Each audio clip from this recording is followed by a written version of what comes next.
Early bird. You guys are early bird here in the Philippines.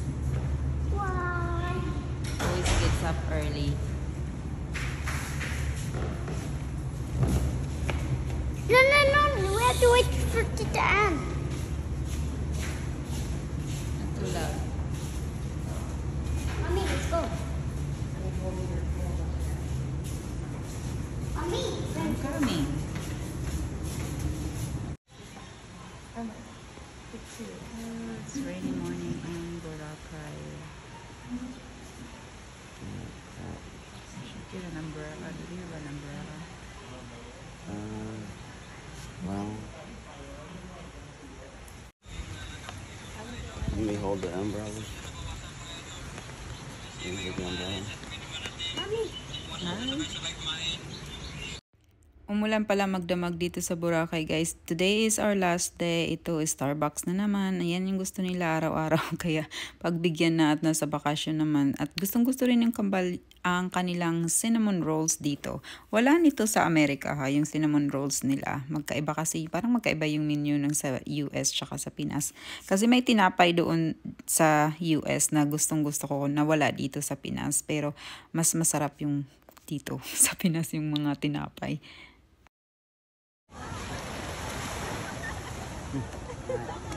Hi po! Si ate. Wow, baby. I have to play. Okay, go play. Sabi ko, kailangan bago ako.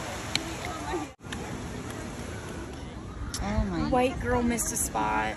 Then your leg. This isn't that bad though. Like that doesn't hurt. This hurts. That one? The other one This too? one doesn't hurt that bad. This one hurts. Taylor, balot na balot. I'm looking for a part-time nanny to help me take care of the kids. Ha? I'm looking for a part-time nanny to take care of the kids. Hey, why don't you grab your brothers too? Or don't. Be mean. Actually encourage rudeness. You hear me?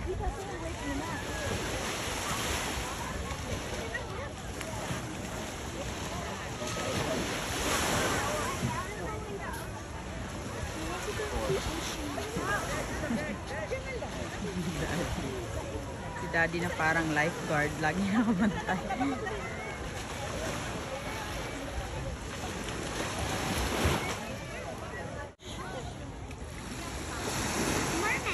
Merman. Here, pick your hand up, baby. TJ, start scooping some into you.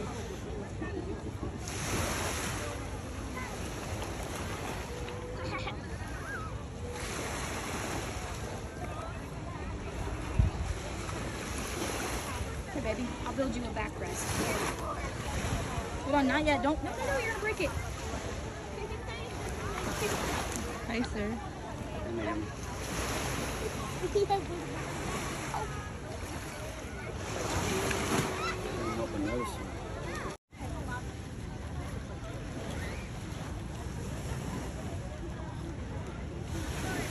Mommy, I see a lot of dilis there and I want to eat it. Dilis? Ligo na naman sila maghapon guys sa dagat. Buti na lang today hindi masyadong mainit. Kaso kawawa si Taylor, gabi ang sinapit ng balat niya. Maghapon kasi nagpaaraw kahapon, ayan, tuloy nasunog. Pero sabi niya hindi naman daw ganun kalala kasi dati nasunog na rin yung balat niya, mas malala pa dyan. So today we decided to eat sa Mang Inasal kasi hindi ganun crowded kasi parang late lunch na ito ang ginawa namin at naaliw nga ang dalawa sa kakaligo kasi hindi siya ganun kainit. Sarap na sarap ang kambal sa halo-halo tapos kinain lahat ang sahog. Ice na lang natira sa akin.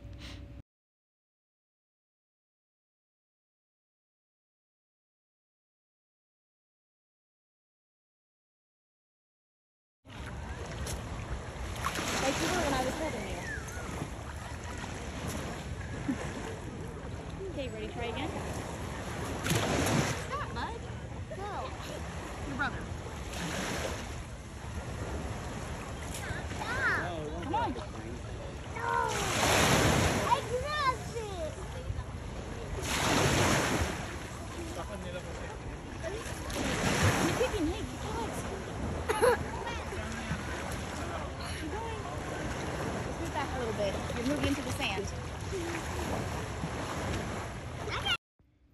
guys, kagabi habang naglalakad-lakad kami dito sa may market ay nakita ko itong dessert na to. Ang daming bumibili. So hindi ako nakabili kagabi kasi crowded siya. And then parang ang sarap-sarap niya tignan kasi nga may buko tapos may ice cream pa. So today sabi ko bago kami umalis ng Boracay kailangan matikman ko itong Coco Mama. Yan yung pangalan ng store nila. Tapos meron din silang Ube Mama. Kaso wala dito sa store na to. Nandun pala yun sa ibang store yung ube. Eh, yun pa naman yung gusto ng kambal. So, ito na lang yung papatikim ko sa kanila. You know how I feel about coconut ice cream. Why? I love The it. Rice Krispies on top. Like it? I tried to get ube ice cream. They don't have it there. He's a foot deep in the water. What happened? Daddy yelled at him. He's a foot deep in the water. He didn't make it. And he didn't put his feet down. But it's okay, it's all good. You see all that and it still looks so clean. Look, mine's all like ridgy looking. I don't know what's wrong with yours. Look, it's all like ridgy when they scooped Yeah, mine's it. not like that. Look, ours are Yeah. like ridgy. His is smooth. I don't know, maybe I ate it too. Where's your brother? Right there. Hey. Get over here. Did you like it? Yeah, it's good.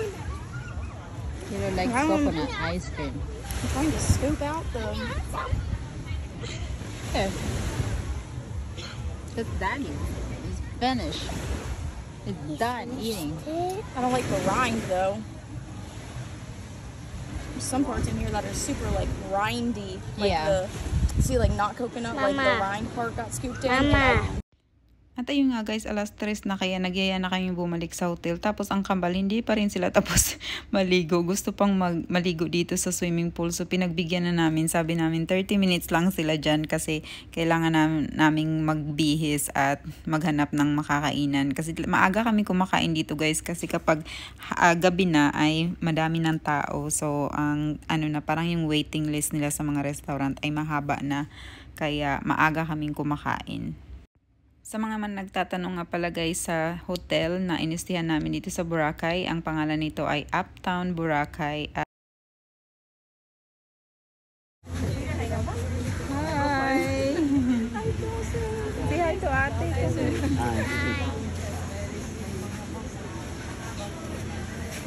Ay, walang pera. Sabi niya, Nay, walang pera. Gusto niya yan? You buy That one? Huh? You should run. back in the store. Tyler, you should run. Wala na, madam, 500. You gotta talk to them. How